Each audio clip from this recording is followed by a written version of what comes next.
नमस्कार, स्वागत है आपका जी। बहुत बहुत शुक्रिया सब लोगों का जुड़ाव के लिए। जल्दी से जल्दी आप जुड़ जाइए। सुबह के 11 बज गए हैं और इस वक्त की जो बड़ी खबरें हैं वो लेकर मैं आपके समक्ष हाजिर हूं और आपको बताना चाहता हूं कि आज की क्या बड़ी बड़ी खबरें जो हैं वो रहेंगी।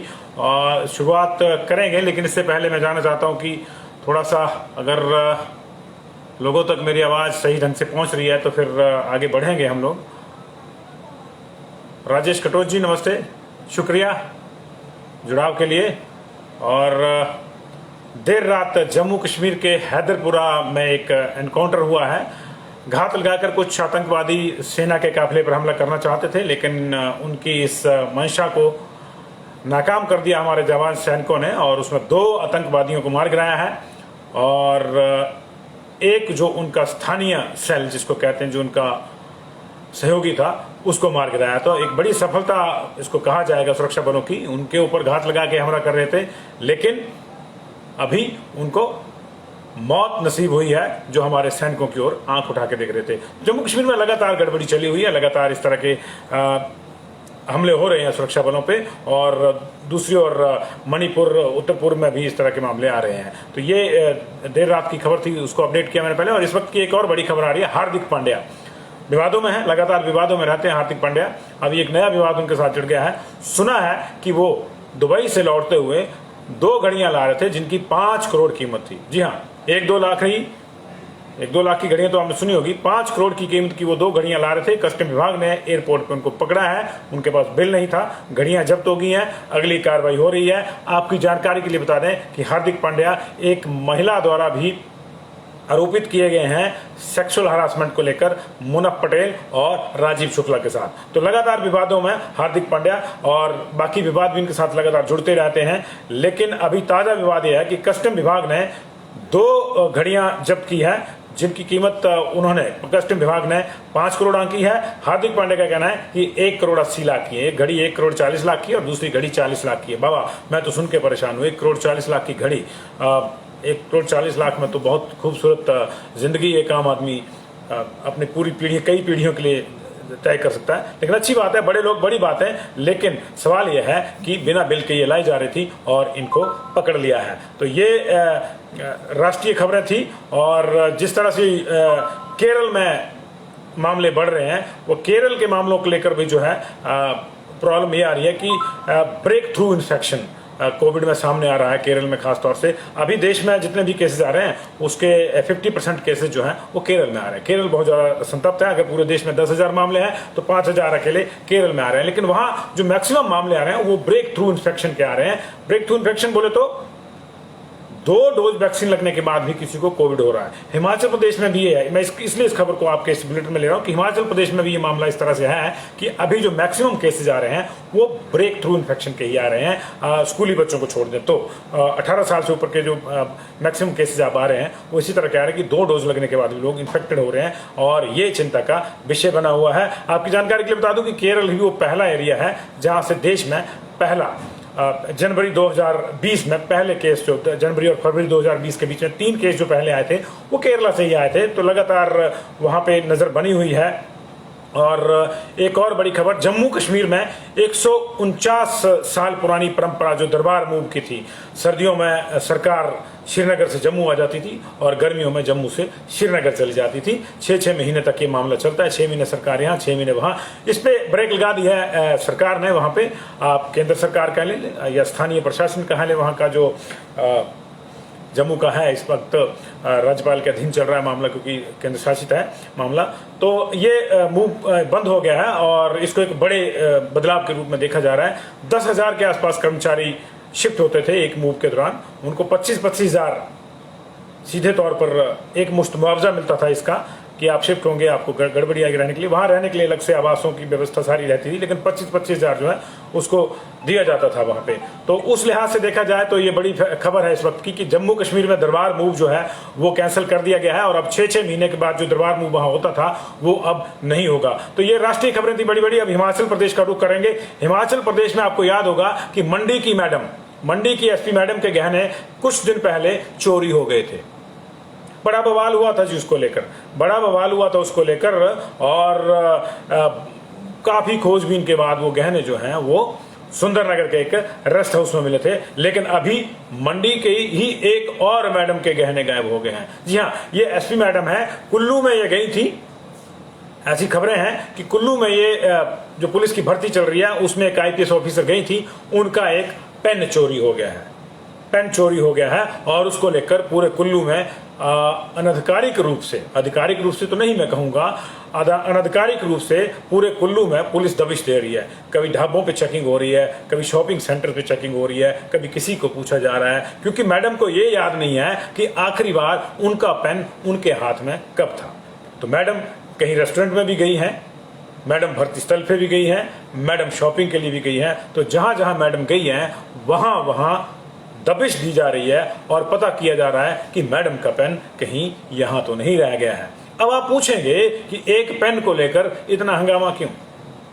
जनाब, ये मामूली पेन नहीं है कि आपके बच्चे ने कहा कि मुझे पेन चाहिए, आपने 10 रुपए जेब से निकाले और उसने पेन खरीदा और हंसते हंसते स्कूल चला गया। ये बेसिकली मो ब्लैक का पेन है, जिनकी शुरुआत ही 20 या 25 हजार से होती है, वो भी ऑनलाइन। मो ब्लैक विदेशी कंपनी है, माना जाता है कि इसकी जो निब होती है उसमें हीरे का इस्तेमाल होता है। तो मैडम ने कितना बड़ा हीरे वाला पेन खरीदा था, कितनी बड़ी निब में हीरा कितना लगा था, ये तो वही जाने, और कितनी उसकी कीमत थी ये तो वही जाने। लेकिन आप अंदाजा लगा सकते हैं कि अगर मैडम के पेन के लिए हड़कंप मचा हुआ है, पुलिस विभाग के कुछ लोग सारा काम छोड़ के मैडम का पेन ढूंढ रहे हैं, तो पेन निश्चित तौर से कितना कीमती होगा। मैं तो हार्दिक पांड्या की घड़ियों की कीमत सुन के परेशान हूं।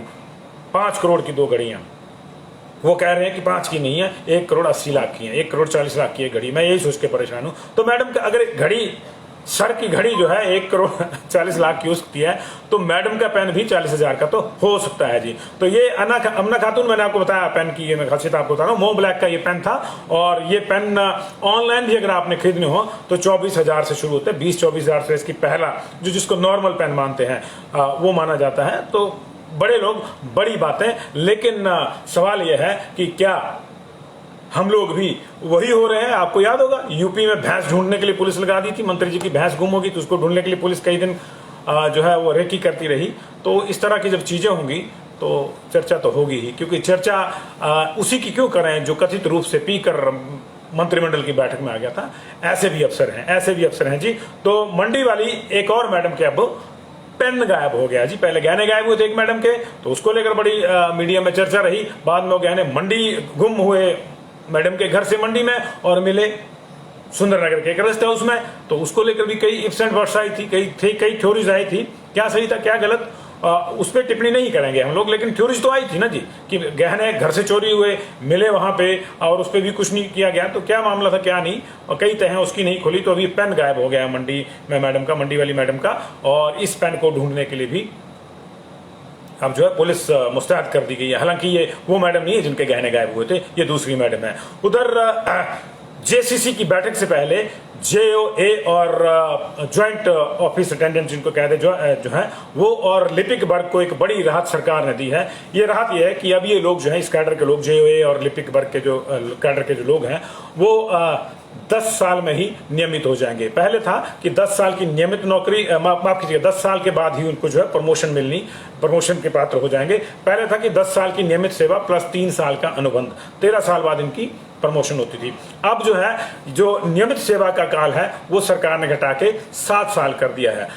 अनुबंध वाला तो मामला अभी उसमें जोड़ा हुआ है, क्योंकि मैक्सिमम जो मांग है वो ये हो रही है कि अनुबंध काल को भी सेवा काल में जोड़ा जाए। तो ये है कि उन्होंने ये तो नहीं किया है फिलहाल, लेकिन एक बड़ा कदम यह है कि 3 साल का रिलैक्सेशन यहां से दिया है कि 10 साल जो नियमित सेवा मानी जाती थी, पात्रता मानी जाती थी प्रमोशन के लिए, उसको घटा के 7 साल कर दिया है। तो 7 + 3 अब 10 साल के बाद लिपिक वर्ग और जेओए वाले जो हैं, जेओए कैडर के लोग जो हैं, वो प्रमोशन के लिए पात्र हो जाएंगे। हालांकि जेओआईटी वाला जो मामला है वो अभी फंसा हुआ है। सरकार ने कहा है वो इसी महीने पूरा हो जाएगा, क्योंकि एडवोकेट जनरल को लगाया गया इस पूरे मामले पे कि इसका जो स्टे है उसको वेकेट करवाया जाए और मामले को कोर्ट से जो है राहत दिलवाई जाए। तो ये बड़ी सौगात दी है, और बड़ी सौगात आज पंजाब में भी मिल रही है, हरियाणा में मिल चुकी है। मैंने आपको सूचना दी थी उसकी भी अपने बुलेटिन में पहले, अगर आपको याद होगा तो।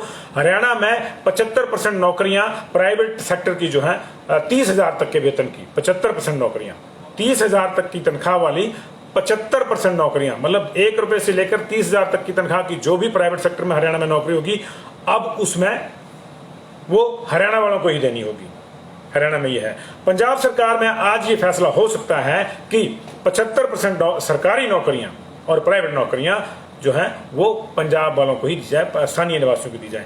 ऐसी स्थिति में हिमाचल प्रदेश को भी इस तरह के फैसले करने चाहिए और करने पड़ेंगे, क्योंकि हम लोग बात बात पे अगर पंजाब को बाकी चीजों में फॉलो करते हैं तो यहां भी हमको उसको फॉलो करना होगा जी। तो ये मामला है। और ऐसा जरूर है कि प्राइवेट नौकरियों में, खासतौर से बद्दी बरोटीवाला में, उद्योगों में हम कहते हैं कि 70% हिमाचलियों को नौकरी मिलनी चाहिए, लेकिन वो कागजों में नहीं है और बाइंडिंग नहीं है। मतलब कागजी बाइंडिंग है लेकिन ऑफिशियली उसको जो है धरातल पर नहीं उतरती है, तो उसको उतारना पड़ेगा यहाँ पे। और एक और बड़ी खबर आई है कि क्या हिमाचल प्रदेश में पाक प्रस्थ शिक्षा लेने के लिए आ रहे हैं। ऐसा इसलिए पूछ रहा हूं क्योंकि जो सोलन की एक यूनिवर्सिटी में जो मामला सामने आया था, जिसमें नारेबाजी हुई थी इंडिया पाकिस्तान के मैच के बाद, जिसमें इंडिया हारा था, उसके बाद जो पाकिस्तान के पक्ष में नारे लगाए गए थे, बाकरा घाट में एक यूनिवर्सिटी है वहाँ पे, और फिर कुछ सोशल मीडिया पे भी अपलोड हुआ था, वहाँ से एक जम्मू कश्मीर के छात्र ने किया था, उसके ऊपर अब बाकायदा देशद्रोह का केस दर्ज हो गया है। आपको याद होगा इससे पहले भी जब पुलवामा वाला मामला हुआ था तो बद्दी बरोटीवाला की एरिया में जो कुछ यूनिवर्सिटी थी बद्दी के, वहां पे भी इस तरह के छात्र आए थे जिन्होंने अभद्र टिप्पणियां उस समय उस शहादत को लेकर करी थी और खुशी मनाई थी कि हमारे सैनिक उसमें हलाक हुए हैं। उसको लेकर भी काफी हल्ला मचा था, तब भी कुछ कार्रवाई थी, लेकिन सख्त कार्रवाई जब तक नहीं होती तब तक ऐसे लोग नहीं रुकेंगे। तो ये मामला जो है वहां का है। आज आरक्षण की जो शव यात्रा है सोलन पहुंच चुकी है, कल शिमला से ये चली थी और सोलन पहुंच चुकी है। ये 800 किलोमीटर की यात्रा करके हरिद्वार जाएगी पैदल। लगातार ये यात्रा जो है चर्चा का विषय बनी हुई है। कल ही इसके खिलाफ भीम आर्मी ने भी अपना बिगुल फूंक दिया था शिमला में, तो अभी आज ये सोलन में है। वहां क्या होता है दिन भर ये देखना होगा, आगे ये बढ़ती जाएगी इस पूरे मामले में। इस वक्त की बात यह है, आदि हिमानी चामुंडा के जो कपाट हैं, चामुंडा मंदिर से ऊपर है, ये पैदल जाना पड़ता है। 12 से 14 किलोमीटर का मामला है और इसको मूल चामुंडा का माता का स्थान माना जाता है। वो आज से बंद हो गए शरद ऋतु के लिए, और अब वो जब बसंत ऋतु आएगी तभी खुलेंगे वो। तो ये इस वक्त की दूसरी बड़ी खबर थी। और पीठासीन अधिकारियों का सम्मेलन आज से शिमला में शुरू हो जाएगा। मुख्य रूप से कल और परसों सम्मेलन है। आज लोकसभा के अध्यक्ष ओम बिरला और बाकी जो पीठासीन अधिकारी हैं पहुंच जाएंगे शाम तक। कल सुबह ये आधिकारिक रूप से सम्मेलन शुरू हो जाएगा। 2 दिन का सम्मेलन है और 19 को वापसी है। तो ये इस तरह से था 16, 17, 18, 19 इस तरह से ये चलेगा। और आज जो है अंतर्राष्ट्रीय प्रेस दिवस है, अपनी भी बात कर लेनी चाहिए। अंतर्राष्ट्रीय प्रेस दिवस है आज, और इसका जो विषय है पूरे देश में आज ये मनाया जा रहा है। इसका विषय दिया गया है कि प्रेस से कौन नहीं डरता है, who is not afraid of press, ये विषय है। आपकी जानकारी बता दें कि 1966 में प्रेस परिषद की गठन हुआ था, मई 1966 में, और फिर 16 नवंबर 1966 को भारत में प्रेस परिषद ने अपना काम आधिकारिक रूप से करना शुरू किया था। और तब से लेकर अब तक उस दिन को 1966 से लेकर 16 नवंबर को राष्ट्रीय प्रेस दिवस के रूप में मनाया जाता है। हालांकि अंतर्राष्ट्रीय फ्रीडम ऑफ प्रेस डे जो है, वर्ल्ड प्रेस फ्रीडम डे जो है, वो 3 मई को मनाया जाता है।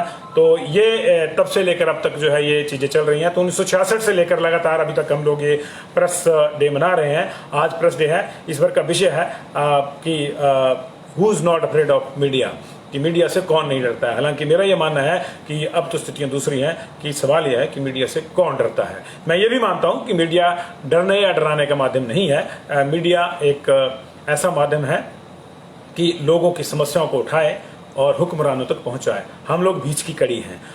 बेसिकली हम आईना है, जो है वो दिखाना हमारा काम है। बहुत से लोग इससे भटके हैं, बहुत सी सरकारें अपनी चीजों से भटकी हैं, और यही वजह है कि आज पूरा मीडिया जगत जो है एक चौराहे पे खड़ा है। पता नहीं है, बहुत से रास्ते हैं, किधर जाना है किधर नहीं जाना है। हम लोग लगातार कोशिश करते हैं कि ईमानदारी से अपनी बात रखें, लेकिन डर तो हमको भी लगता है। लगता नहीं होगा तो डराया जाता है। तो वही बड़ा मजेदार इश्यू है इस बार का कि who is not afraid of media, media से कौन नहीं डरता है। लेकिन बड़ा सवाल ये भी पूछना चाहिए कि मीडिया क्यों डरता है। ये मीडिया को कौन कौन डराता है, ये कौन है जो मीडिया से डरता है। अब कोई नहीं डरता है, क्योंकि इसके लिए हम भी जिम्मेदार हैं। ऐसा नहीं है कि सरकारों को ही दोष देना होगा, हम भी जिम्मेदार हैं और लगातार ये चर्चा होती रहती हैं। तो एक बार फिर से बहुत बहुत शुक्रिया आप लोगों का जुड़ाव के लिए। और मैडम का पेन गुम हो गया, मिल जाएगा तो आपको सूचना दे देंगे। बहुत बहुत शुक्रिया। बहुत से लोग पूछ रहे हैं कि मैडम के पेन में खास क्या, मैंने आपको बताया कि ये महंगी कंपनी है, मो ब्लैक इसको कहते हैं, MONT से लिखते हैं, टी साइलेंट है उसमें। मो ब्लैक के पेन है, ये 20 से 24 हज़ार से ऑनलाइन ही शुरू होते हैं और फिर ये लाखों तक जाते हैं। तो अगर हार्दिक पांड्या की घड़ी 1.5 करोड़ की हो सकती है, तो मैडम का पेन भी जो है 40,000 का 50,000 का होता है। इसलिए इसको लेकर ढूंढ मची होगी। 10 रुपए का पेन होता तो बंदा कहता नया ले आओ, लेकिन अभी कहा क्या जा रहा है कि ढूंढ के लाओ कहाँ गुम हुआ है। यहाँ तक कि CCTV भी खंगाले जा रहे हैं। अच्छी बात है, मैडम का पेन गुम हुआ है, महंगा है, उसको मिलना चाहिए, उसके लिए भी CCTV खंगालना चाहिए। लेकिन आम आदमी के साथ जब इस तरह की कोई हरकतें होती हैं, उसके जो पैसे चोरी हो जाते हैं, उसके घर में चोरी हो जाती है, उसके साथ कहीं वारदात हो जाती है, राह चलती मेरी माँ बहनों के साथ छीना झपटी हो जाती है, चोरी हो जाती है, उसके मामले में भी इतनी मुस्तैदी होनी चाहिए। हमें कोई गिला नहीं है फिर मैडम के पेन के लिए छापेमारी हो, लेकिन आम आदमी के घर में, दुकान में या कहीं और जो चोरी होती है, उसके साथ जो कहीं बदसलूकी होती है, अपराध हो जाता है, उसकी भी इसी तरह से, इसी पूरे जोश के साथ छानबीन हो तो अच्छी बात है। और चलते चलते एक बार फिर से आप सबको राष्ट्रीय प्रेस दिवस की हार्दिक बधाई। और आपकी नज़र में ये लाइन करना चाहता हूँ कि मैं आईना हूँ, मेरी एक ही तासीर है, जिसे पसंद ना हो तस्वीर वो सामने से हट जाए, क्योंकि आईने ने तो वही दिखाना है जो सामने है। तो जिसे तस्वीर पसंद ना हो, या तो अपने आप को बदले तो तस्वीर बदल जाएगी, या फिर वो सामने से हट जाए, क्योंकि एक पत्रकार तो आईना होता है, जो दिख रहा है वही उसको बाकियों को दिखाना है कि भैया ये देखिए ये है। रिपोर्टर रिपोर्ट करता है चीज़ों को और हम भी वही करते हैं। थैंक यू वेरी मच, बहुत बहुत शुक्रिया जुड़ाव के लिए। मिलते रहेंगे और दिन भर की जो खबरें हैं हमारे पेज पे भी लगातार चलती रहेंगी। कहाँ क्या हो रहा है इसकी पूरी जानकारी पंजाब केसरी टीवी पर आपको मिलती रहेगी। Thank you very much Anil Thakur ji, late join किया लेकिन अच्छी बात, अगर पहले ज्वाइन कर लिया था तो कमेंट भी किया। बहुत बहुत शुक्रिया सब लोगों का जी। और बहुत से लोग हैं, अमना खातून आपको जी, आपको भी बधाई जी। ठाकुर सुरजीत जी पूछ रहे हैं कि विरोधाभास है। जी बिल्कुल, ये सरकार के पक्ष में होगा। मुझे लगता है JCC में कई चीज़ें तय होंगी जी। और पेन में क्या खास है मैंने बताया जी आपको। रेहान जी नमस्ते आपको। रीनू डोगरा जी, बैंक का कब तक आना है? अभी मैम कोई जानकारी नहीं है, मैं समझ पा रहा हूँ कि आप बैंक के रिजल्ट्स की बात कर रहे हैं या उसकी, मैं देख नहीं पा रहा हूँ इसको। मनीष कुमार जी कह रहे हैं कि please do check from directorate of Ayurveda. जी बिल्कुल चेक करेंगे आपकी बात को भी। बहुत बहुत शुक्रिया जी, समय हो गया, दूसरे बुलेटिन का साथी इंतजार कर रहे हैं। Thank you.